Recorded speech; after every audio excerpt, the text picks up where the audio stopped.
¿Es posible estar muerto aun cuando estás vivo? La vida de Corrie ten Boom es un ejemplo de esto.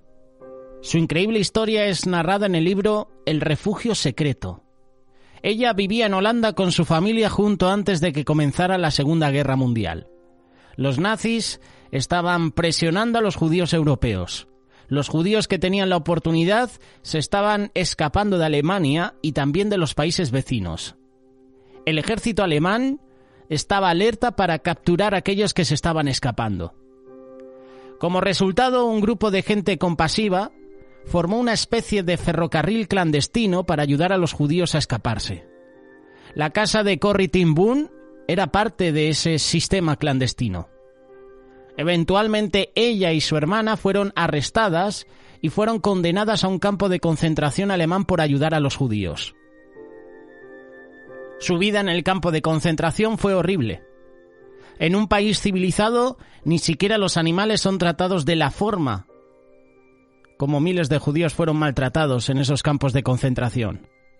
La hermana de Corrie, de consistencia física más débil que ella, murió en uno de esos campos. Cada mañana cuando Corrie se despertaba a pesar que estaba respirando y su corazón estaba palpitando, ella se encontraba prácticamente muerta. Estaba sentenciada a morir en la cámara de gas. Pero un día, por algún error técnico, Corrie fue liberada. Fue arrebatada de las garras de la muerte. Su vida le fue devuelta. Una vez Winston Churchill dijo que no había nada más estimulante que ver que le disparen a uno y que fallen. Es como escaparse con vida por un pelo. Así es como Corrie ten Boom se debe de haber sentido. La muerte le disparó pero falló. Ella se escapó por un pelo. En un sentido, todos hemos sido disparados. Todos hemos muerto espiritualmente, pero Dios nos ha dado una segunda oportunidad. Aún estando muertos, hemos podido responder al regalo de vida que Dios nos ha dado. Ahora tenemos una nueva vida espiritual. Bienvenidos a este espacio. Un espacio donde vamos a hablar de la carta de Efesios, capítulo 2. Pablo aquí nos está hablando del ser salvos por gracia. Y Él os dio vida a vosotros cuando estabais muertos en vuestros delitos y pecados, en los cuales anduvisteis en otro tiempo, siguiendo la corriente de este mundo, conforme al príncipe de la potestad del aire, el espíritu que ahora opera en los hijos de desobediencia, entre los cuales también todos nosotros vivimos en otro tiempo los deseos de nuestra carne, haciendo la voluntad de la carne y de los pensamientos, y éramos por naturaleza hijos de ira, lo mismo que los demás.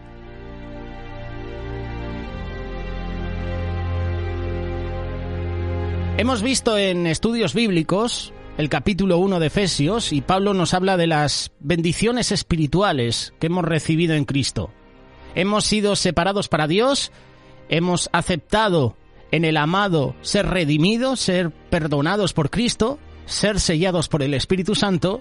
Y ahora en el capítulo 2 de Efesios vemos que hubo un tiempo en que nosotros mismos estuvimos muertos espiritualmente, estuvimos separados de Dios. Gracias a su misericordia infinita, Él nos ha dado salvación por fe y por su gracia. Ahora somos como el poema de Dios, su obra maestra.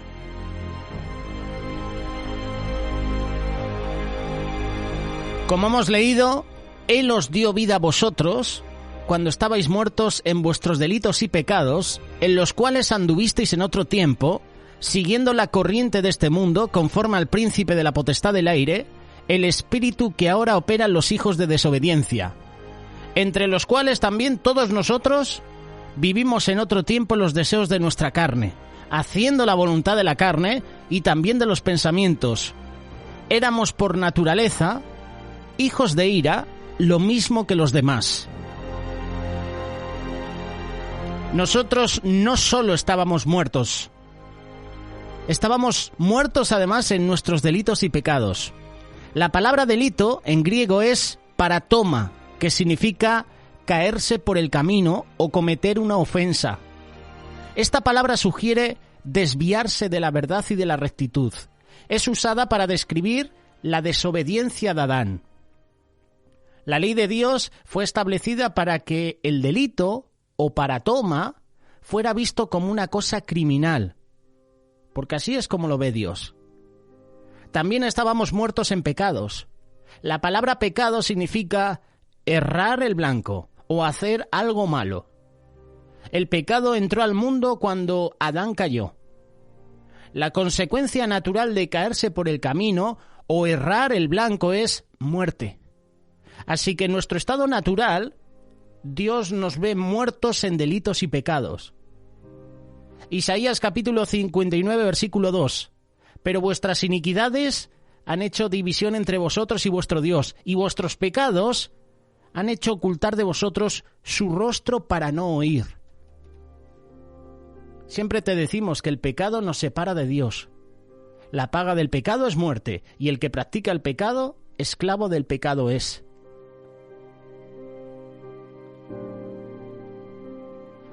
Cuando un hombre decide hacer algo especial, generalmente comienza con los mejores materiales. La arcilla más pura, el mármol más fino, la madera más escogida. Pero Dios va al basurero. Selecciona materiales que no sirven para nada. Él comienza con gente que está muerta. Es increíble lo que la medicina moderna puede hacer por un paciente. Los doctores pueden hacer caras desfiguradas, trasplantar riñones, implantar lentes, desviar arterias, siempre y cuando el paciente esté vivo. Una vez que la persona está muerta, ya los doctores no pueden hacer nada más. Fuera de cubrir el cuerpo con una sábana, transferir el cadáver a la morgue, un doctor no puede revivir a una persona. Pero Dios comienza con personas que están muertas, en el verdadero sentido de la palabra, muertas en delitos y pecados, y hace una obra maestra. Da vida a lo que está muerto.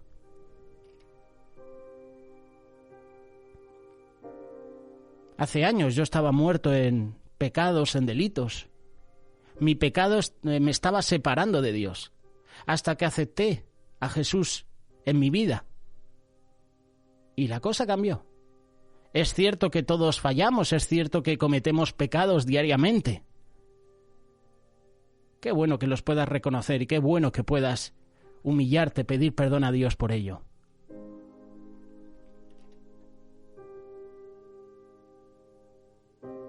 Jesús dice, Juan capítulo 14, verso 6, «Yo soy el camino, y la verdad y la vida.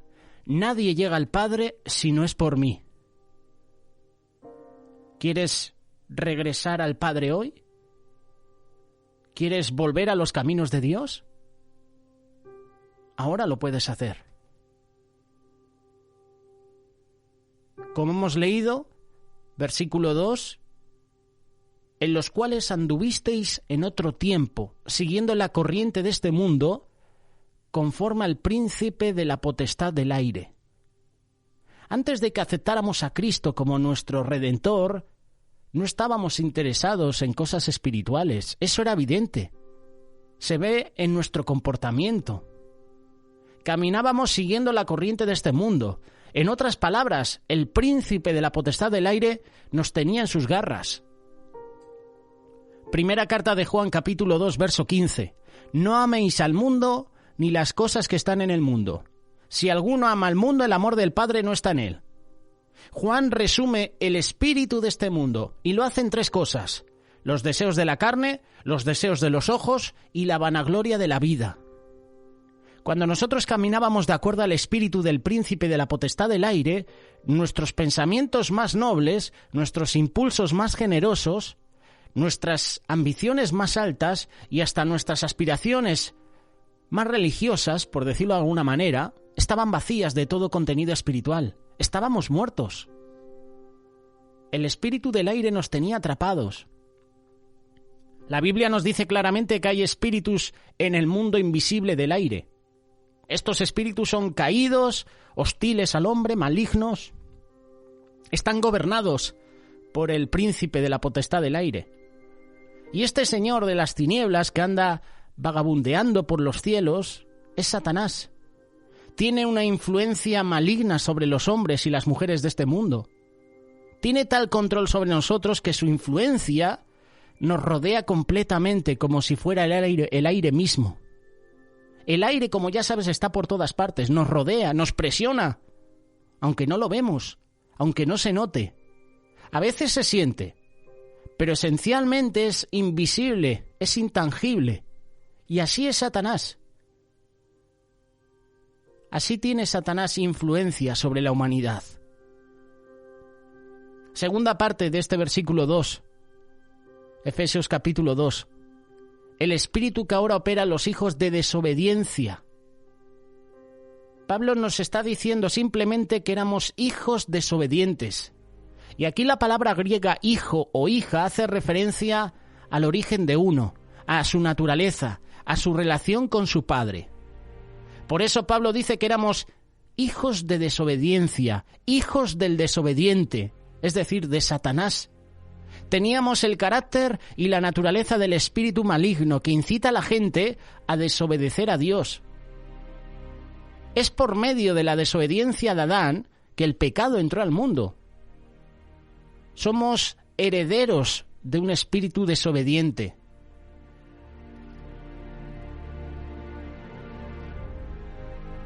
La desobediencia es natural. Satanás tiene una gran ventaja sobre nosotros. Nuestras naturalezas caídas están allegadas a la suya. Dios tiene que vencer ese espíritu de desobediencia en nosotros. Es por eso que Dios llevó a los israelitas al monte Sinaí. Es por eso que Dios les da los 10 mandamientos. Por otro lado, la Biblia nos dice que Dios se deleitaba en su Hijo. Juan capítulo 8, verso 29. Jesús dice, porque Él me envió, conmigo está. No me ha dejado solo el Padre, porque yo hago siempre lo que a Él le agrada. Hechos capítulo 17, verso 30 afirma, Dios manda a todos los hombres en todo lugar a que se arrepientan.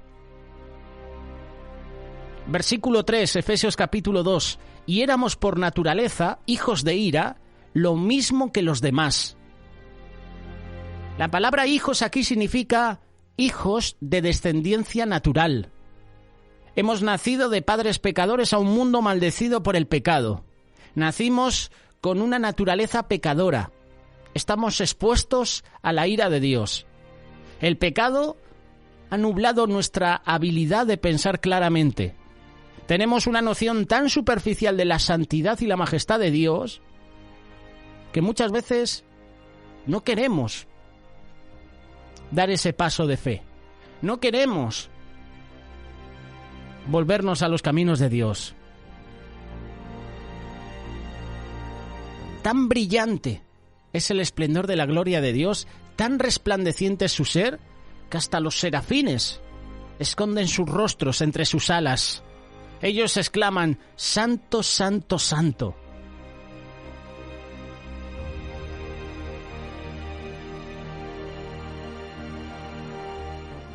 En nuestra condición pasada no teníamos a Dios, no teníamos a Cristo, no teníamos esperanza.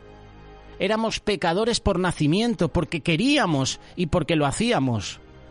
Nuestro destino eterno era vivir separados de Dios para siempre. Es un retrato negro, oscuro, pero es exacto. Eso es lo que estaba pasando con nosotros. Pero gracias a Dios, el Espíritu Santo nos deja las cosas claras. El Espíritu Santo nos lleva a un segundo punto, y es la salvación. Efesios capítulo 2, versículos del 4 al 9. Pero Dios, que es rico en misericordia, por su gran amor con que nos amó, aun estando nosotros muertos en pecados, nos dio vida juntamente con Cristo. Es decir, por gracia sois salvos. Y juntamente con Él nos resucitó y asimismo nos hizo sentar en los lugares celestiales con Cristo Jesús. Pero Dios, qué frase, ¿verdad?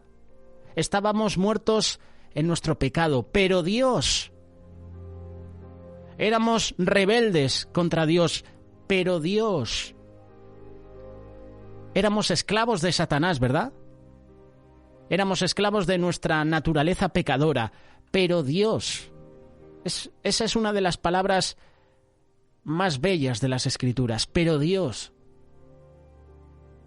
¿Has visto películas cuando una persona está hablando con otra y se le queda mirando y le dice, pero hay un pero, ¿verdad? En varias películas yo he visto estas palabras, pero...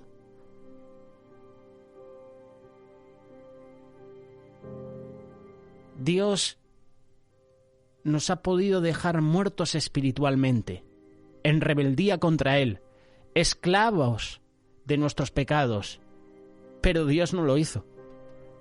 Él nos salvó, no por lo que vio en nosotros, sino más bien a pesar de lo que vio en nosotros.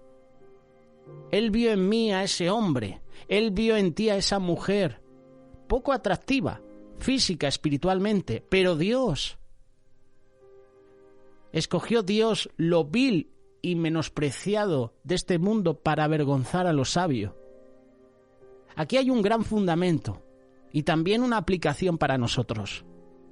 Además de darle gracias a Dios por todo lo que ha hecho por nosotros, también debemos ser pacientes y tolerantes con aquellas personas que no parecen ser merecedoras de nuestro cariño, de nuestra compasión.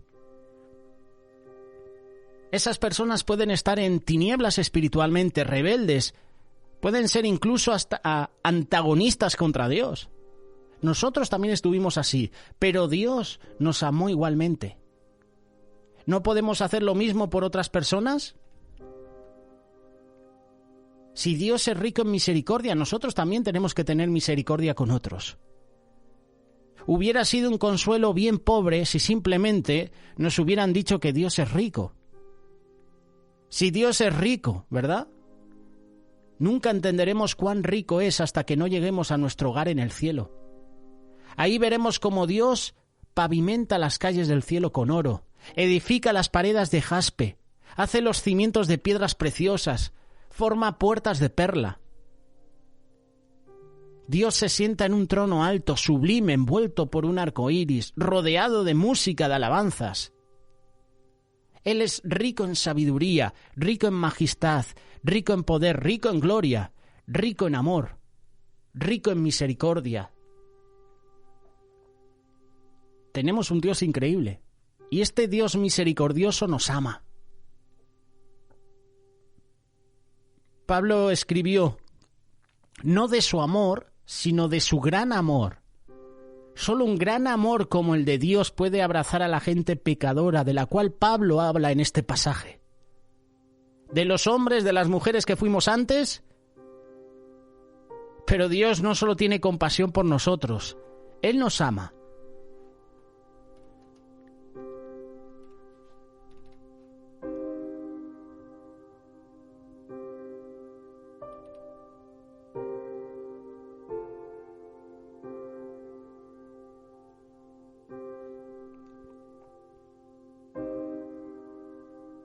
Jesús hizo mucho por ti y por mí.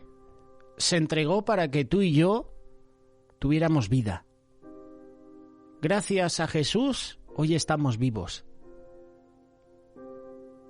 Ciertamente, Jesús llevó nuestras enfermedades, sufrió nuestros dolores. Nosotros le tuvimos por azotado, por herido de Dios y abatido. Versículo 5, Isaías capítulo 53. Mas Él herido fue por nuestras rebeliones, molido por nuestros pecados. El castigo de nuestra paz fue sobre Él y por su llaga fuimos nosotros curados. Jesús dio mucho más que un beso. Él dio su belleza. Jesús hizo mucho más que simplemente acercarse. Él pagó por nuestros pecados. Jesús se tomó más de un minuto. Él dio su propia vida por la nuestra. Como acabamos de leer, aun estando nosotros muertos en pecados, nos dio vida juntamente con Cristo. Es decir, por gracia sois salvos. Lo único que se puede hacer con un muerto es enterrarlo. No tenemos otra alternativa para el problema de la muerte. Al cadáver se le puede lavar, peinar, arreglar, hasta se le puede maquillar un poco. pero el cuerpo sigue siendo un cadáver. El único lugar adecuado para un cadáver es una tumba. Sin embargo, Dios no se intimida con la muerte. Nuestros delitos y pecados nos llevaron al lugar de la muerte, pero Dios actuó con poder y gracia. Dios nos hizo vivos en Cristo. Nos arrancó de la tumba. La resurrección de Cristo fue la clave. Como nuestros delitos y pecados fueron juzgados en la cruz, cuando Cristo resucitó, hizo posible que nosotros resucitáramos también. Dios nos levantó de la tumba donde nuestros delitos y pecados nos habían puesto. La deuda fue cancelada. La multa fue pagada. El poder de la muerte fue conquistado. Dios nos dio vida juntamente con Cristo. La gracia de Dios triunfó sobre la muerte. Versículo 6. Y juntamente con Él nos resucitó y asimismo nos hizo sentar en los lugares celestiales con Cristo Jesús. ¿Te lo imaginas? Dios sentado en su trono, y en Cristo nosotros también estamos sentados junto con Él.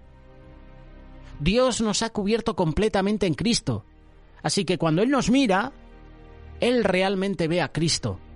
No importa cómo o cuándo Dios nos mira, Él ve a Cristo.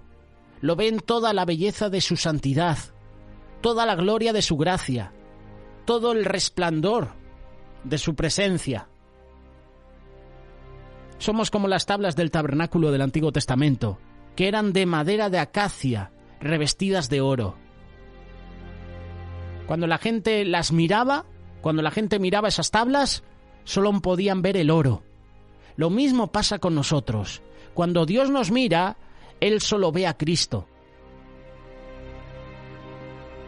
Dios nos hizo sentar en los lugares celestiales con Cristo Jesús. Si pudiéramos comenzar de algún punto en esta tierra y trazar una línea imaginaria desde la tierra al cielo, donde Cristo está sentado a la diestra del Dios Padre, tal vez al principio trazaríamos esa línea más arriba de las montañas más altas, ¿verdad? Desde el Everest, por ejemplo. ¿Conoces alguna otra montaña súper alta que hay en tu país? Intenta trazar una línea imaginaria hacia el cielo. Seguramente la línea tendría que ir más arriba todavía, y capaz podríamos llegar más allá de las nubes, más allá de la atmósfera, más allá de las zonas radiales que rodean el globo terrestre. Pero nuestra línea imaginaria tendría que ir más arriba todavía. Podríamos trazarla hasta llegar más allá de las estrellas, subiendo más y más arriba, dejando atrás la Vía Láctea, otras galaxias. Pero todavía tendríamos que ir más arriba. Podríamos cruzar, como dicen los científicos, la gran división entre la dimensión del espacio, materia, tiempo, y entrar en una dimensión espiritual. Nuestra línea imaginaria tendría que pasar de la zona de las estrellas a la zona de la gloria, subiendo más allá de las puertas del cielo. Y finalmente podríamos llegar al pináculo de la gloria. Podríamos ver el trono deslumbrante donde Dios se sienta, donde Cristo se sienta, y a donde nos ha hecho sentar. Estamos sentados todos juntos. Esto es increíble. Dios nos ha sacado de la tumba y nos ha puesto en el trono. Si tú analizas el Nuevo Testamento, encontrarás declaraciones acerca de nuestro rol en el reino. La primera carta de Corintios capítulo 6 dice que juzgaremos al mundo. Y en la segunda carta de Timoteo capítulo 2 nos alienta a perseverar porque reinaremos con Cristo. Hace unos días tuvimos clase de discipulado en una de nuestras reuniones y el pastor de la Iglesia Cuerpo de Cristo, Miguel Díez, nos hablaba sobre el reino de Dios y el reino de su Hijo. Nos hablaba del reino de Dios y nos hablaba del Rey. Con Cristo juzgaremos al mundo. Cristo nos alienta a perseverar porque reinaremos con Él. Pedro también nos llama sacerdotes reales. Y en Apocalipsis capítulo 1 nos llama a un reino de sacerdotes. Lo creas o no, por razones desconocidas, para muchos, insondables, tú y yo estamos destinados a reinar. Siendo pecadores, siendo lo vil y menospreciado de este mundo, estamos destinados a reinar. Y juntamente con Él nos resucitó y asimismo nos hizo sentar en los lugares celestiales con Cristo Jesús. ¿Por qué te repito esta frase en varias ocasiones? Porque quiero que notes que los verbos resucitó y nos hizo sentar están todos en tiempo pasado en el griego. Significa que ya es un hecho, es una realidad. Y el versículo 7 dice, para mostrar en los siglos venideros las abundantes riquezas de su gracia en su bondad para con nosotros en Cristo Jesús. El pecado del hombre le dio a Dios la oportunidad de mostrarnos una parte de su naturaleza, que de lo contrario no hubiera sido totalmente revelado. En la creación Dios nos mostró su poder, su sabiduría. Y uno cuando más estudia astronomía, física, biología, medicina, más aprende acerca de la sabiduría y del poder infinito de Dios. Cuando se trata de la redención, Dios demostró no solo su gracia, no solo las riquezas de su gracia, sino las abundantes riquezas de su gracia. Esto es increíble. Esto es una barbaridad, por decirlo de alguna manera. Cada bendición que Dios manda viene con el mismo mensaje, pero hay más todavía. Dios te dice, te perdono tus pecados, pero hay más todavía. Te justifico en la justicia de Cristo. Pero la cosa no se acaba ahí, hay más todavía. Te adopto a mi familia. Te doy gracia sobre gracia. Yo te sostendré en la hora de tu muerte, y cuando estés pasando por el mundo de los espíritus, mi misericordia estará contigo. La gracia de Dios no tiene límites. Ahora llegamos al quid de la cuestión, ahora llegamos al momento especial de este pasaje. Efesios capítulo 2, verso 8 y 9. Porque por gracia sois salvos por medio de la fe, y esto no es de vosotros. Esto no de vosotros, es don de Dios, no por obras para que nadie se gloríe. En resumidas cuentas, estos dos versículos son el Evangelio encapsulado. La salvación es un regalo, no puede ser ganada, no es merecida, no se puede comprar. El Espíritu de Dios nos recalca no por obras para que nadie se gloríe. Supongamos que Dios se lleva a gente al cielo, en base a sus buenas obras. Imagínatelo, suponlo. Sería muy posible que esas personas comenzaran a alardear, ¿verdad? Estoy aquí porque hice esto. Estoy aquí porque no hice aquello. Estoy aquí porque fui generoso, generosa. Estoy aquí porque viví una vida muy piadosa. Alardear o gloriarse es una expresión de arrogancia, de altivez. Y la arrogancia fue el pecado original, el pecado que transformó a Lucifer en Satanás. Isaías capítulo 14, verso 12. Vamos a ver lo que dice acerca de Satanás. Como caíste del cielo, lucero, hijo de la mañana, cortado fuiste por tierra, tú que debilitabas a las naciones. Tú que decías en tu corazón, subiré al cielo, en lo alto, junto a las estrellas de Dios, ahí levantaré mi trono, y en el monte del testimonio me sentaré, a los lados del norte, sobre las alturas de las nubes subiré, y seré semejante al Altísimo. Arrogancia, altivez.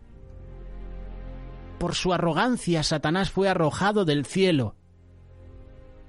Y desde ese momento el ciclo del pecado comenzó. El hacer alarde en el cielo acerca de nuestras obras requería otra expulsión del cielo. Produciría una nueva epidemia del pecado. Así que Dios puso la salvación al mismo nivel para todos. Eliminó totalmente la posibilidad de alardear. La salvación es un regalo de Dios, no es por buenas obras. En el fondo, toda religión falsa o secta tiene como fundamento que la salvación debe ser ganada o merecida o comprada por algún precio. El pecador tiene que hacer algo para merecerse el favor de Dios. ¿Qué hace el Evangelio de Cristo? Corta de raíz la creencia de estas religiones falsas, porque declara que la salvación es un regalo de Dios, asequible a todo pecador. Es solamente por la gracia de Dios, por su favor inmerecido. La salvación se obtiene solamente por fe. Pero a través de la eternidad, las marcas de los clavos en las manos y en los pies de Cristo nos van a recordar cuán caro salió el regalo gratis de Dios. Gratis para nosotros, carísimo para Él. Dio su vida por ti y por mí. Así que hasta ese momento hemos visto que el pasado es separación, ¿verdad? El presente es salvación. Pero ahora viene la santificación. Efesios capítulo 2, verso 10. Porque somos hechura suya, creados en Cristo Jesús para buenas obras, las cuales Dios preparó de antemano para que anduviésemos en ellas. Las buenas obras son partes del plan de Dios. No son el precio de la salvación, son la prueba de la salvación. El creyente, la creyente no está salva como resultado de buenas obras, sino que las buenas obras son el resultado de su salvación. Son cosas diferentes. Te lo vuelvo a repetir. Tú y yo no somos salvos como resultado de buenas obras, sino que las buenas obras son el resultado de nuestra salvación, son el resultado de que hemos aceptado a Jesús, son el resultado de la obra de Dios en el corazón del creyente, son la evidencia que Cristo está vivo y está vivo en nosotros. Nuestro Señor, cuando estuvo en la tierra, vivió una vida de buenas obras. Por eso Pedro nos dice, Hechos capítulo 10, verso 38, Cristo siempre estuvo haciendo el bien. Ahora, por medio del Espíritu Santo, Jesús sigue haciendo buenas obras en nosotros y por medio de nosotros. Filipenses capítulo 2, verso 13. Porque Dios es el que en vosotros produce así el querer como el hacer por su buena voluntad.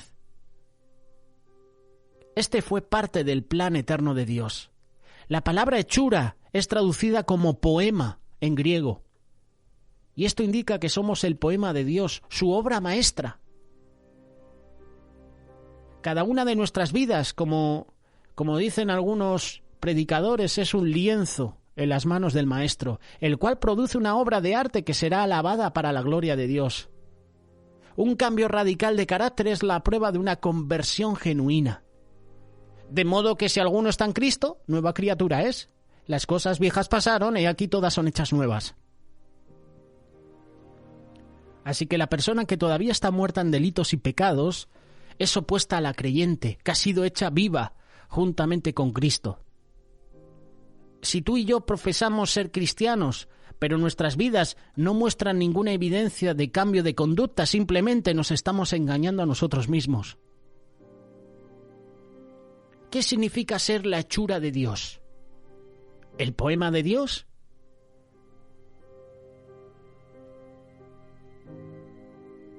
¿Qué significa ser la hechura de Dios?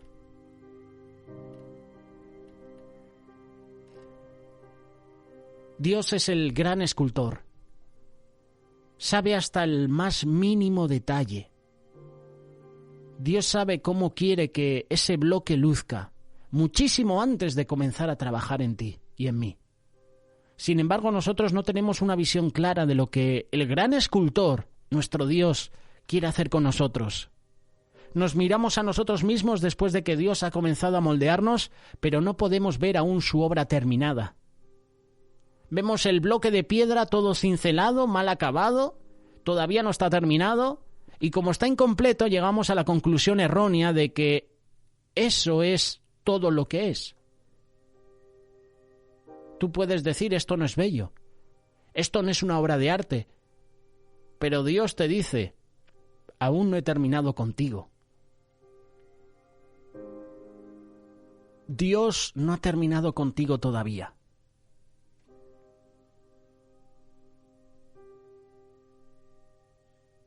Eso es lo que significa ser la hechura de Dios, el poema de Dios, su obra maestra en proceso. Dios nos está santificando día a día, momento a momento, pero tenemos que ser pacientes. Recuerda que Dios no ha terminado la obra contigo. Jesús dijo, Juan capítulo 14, verso 6, «Yo soy el camino, la verdad y la vida. Nadie viene al Padre si no es por mí». Jesús es el único camino. Ninguna religión, ninguna iglesia, ninguna persona te puede llevar al cielo. Solo Jesús puede hacerlo. Por eso te hablamos de Jesús. Por eso Pablo nos está exhortando en sus cartas a que busques a Jesús, a que le aceptes en tu vida. Así es como hemos sido salvos. Si Jesús es el único camino, yo quiero tomar su camino. Si Él es la única verdad, yo quiero esa verdad. Si Él es la única vida, yo quiero esa vida. Ahora sé sin duda alguna que tengo salvación eterna. Esto no tiene nada que ver con religión, sino con un encuentro verdadero con Dios. Conocerlo, tener una relación íntima con Él. Nuestra vida cambia desde ese momento. Dios te ama y quiere darte vida abundante. Él está contigo, contra viento y marea. Él nunca te deja, nunca te abandona.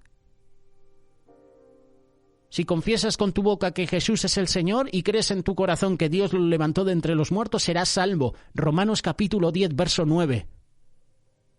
Juan capítulo 1, verso 12. Mas a todos los que le recibieron, a los que creen en su nombre, les dio potestad de ser hechos hijos de Dios. ¿Te sientes solo en estos momentos? ¿Te sientes vacía? Solo Jesús puede satisfacer los anhelos más profundos de tu corazón.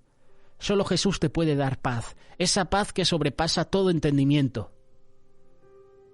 Y como canta Edgar Lira en una de sus canciones, ¿qué pasaría si este fuera tu último momento, tu último día? ¿Estás seguro que si te mueres hoy te irías al cielo? La palabra de Dios dice que puedes estar seguro. Hoy es tu día de salvación. Tú puedes ir al cielo, no por tus buenas obras, no por tu moralidad, no por tu decencia o por el dinero que ofrendas. No, tú te puedes ir al cielo solo por el mérito de la obra terminada de Jesús, que murió en la cruz en tu lugar, en el mío, pagó la sentencia de la ley en sí mismo. Por sus heridas fuimos sanados. No importa lo que hayas hecho, no es demasiado tarde. No importa cuán bajo hayas caído, no es demasiado tarde. Jesús te acepta tal como estás. Jesús te está invitando, pero tú tienes que venir. Ven tal como estás. Él te ama, Él quiere perdonarte, Él quiere hacer de ti una mujer nueva. Él quiere hacer de ti un hombre nuevo. Dios te puede dar un nuevo comienzo. Solo tienes que aceptar a Jesús en tu corazón. Una nueva vida. Un nuevo comienzo. Tú no estás por casualidad. El Señor tiene grandes cosas para ti. Así que yo te quiero preguntar, ahora mismo, ¿quieres aceptar a Jesús como tu Señor y Salvador? Capaz que lo aceptaste en el pasado, pero sabes que no estás caminando con Él. Si quieres a Jesús, haz la oración. Señor Jesús, sé que soy pecador, perdóname. Yo creo que moriste por mis pecados y resucitaste de entre los muertos. Ya no quiero pecar más. Ahora te invito a que entres en mi corazón. Quiero seguirte como mi Señor y como mi Salvador para el resto de mi vida. En el nombre de Jesús. Si has orado así, ya eres hija de Dios, ya eres hijo de Dios. Bienvenida a la familia de Dios. Ahora camina con Jesús. Y te digo una cosa, el caminar no es fácil, es duro. Hay obstáculos en el camino. Hay incluso personas que quieren que no continúes hacia la meta. Por eso pon tu mirada fija en Jesús. Puestos los ojos en Jesús, el autor y consumador de la fe. Prosigo a la meta. Ánimo. Que Dios te bendiga.